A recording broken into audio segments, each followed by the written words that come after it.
Il y a quelques jours de cela, le ministre de la Sécurité a révélé à l'opinion nationale et même à l'opinion internationale cet énième complot qui a été déjoué, qui a été ourdi depuis l'étranger, en collaboration bien sûr avec des traites de l'intérieur, un complot qui a été déjoué. Les détails ont été donnés dans le communiqué qui a été rendu public. Et à ce jour, ce que je peux vous assurer, c'est que les services de sécurité, les services de renseignement sont toujours en alerte. Et bien sûr, pour contrecarrer totalement, bien sûr, ce dessein funeste que ces ennemis de la nation réservaient à notre pays. Et soyez sûrs que tout est mis en œuvre pour que cet énième complot connaisse le même sort que les complots précédents, c'est-à-dire un échec cuisant pour les comploteurs, que ce soit ceux de l'intérieur ou ceux de l'extérieur. Rassurez-vous, les vrais combattants aujourd'hui sont au front, déterminés, ils remportent des victoires et bien sûr quelques égarés qui sont très facilement corruptibles et qui ne sont en réalité que des outils, voilà, qui sont manipulés, instrumentalisés et qui malheureusement cèdent. Mais il n'y a aucune inquiétude à se faire. L'armée, nous avons une armée déterminée, une armée professionnelle et surtout aujourd'hui une armée qui mène avec honneur le combat pour la reconquête du territoire burkinabé, pour la reconquête de la dignité du peuple burkinabé et surtout le combat pour l'indépendance réelle de notre pays.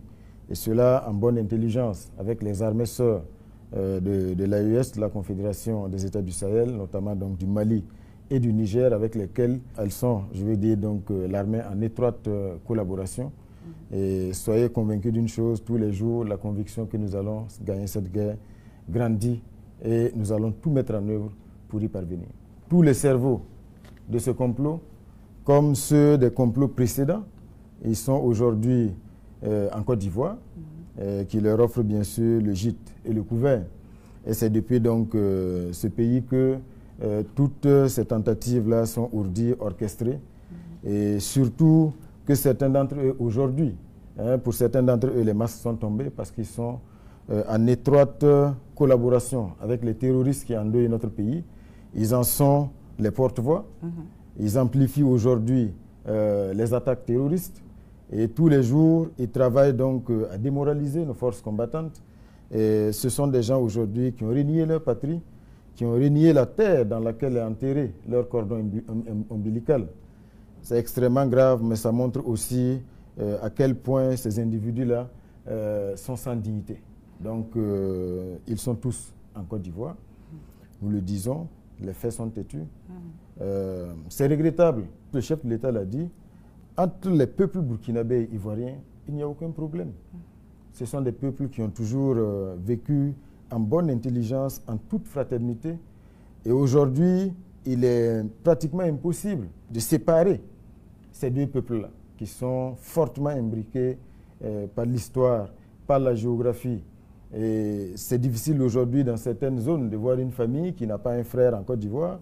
On a beaucoup de frères ivoiriens qui vivent au Burkina Faso ici. Oui. Tout ce qui se joue comme action de manipulation pour déstabiliser notre pays, le peuple ivoirien n'est pas au courant. Au-delà de ça, ce qui est triste également, c'est qu'en réalité, le combat que nous menons aujourd'hui pour la vraie indépendance du Burkina Faso, du Mali, du Niger, pour l'affranchissement réel, pour le rétablissement de notre dignité, c'est un combat que nous menons contre le même maître, le même impérialiste. Et aujourd'hui, le peuple ivoirien est victime également de ce même impérialiste qui domine, exploite, nourrit les tensions, et ça a toujours été ainsi. C'est pour dire que c'est un combat qui en réalité devrait unir les peuples burkinabés, les peuples ivoiriens, maliens, nigériens, les peuples d'Afrique. Parce que c'est le vrai combat pour l'indépendance réelle. Et c'est dommage de constater aujourd'hui que ce peuple ivoirien-là est pris en otage.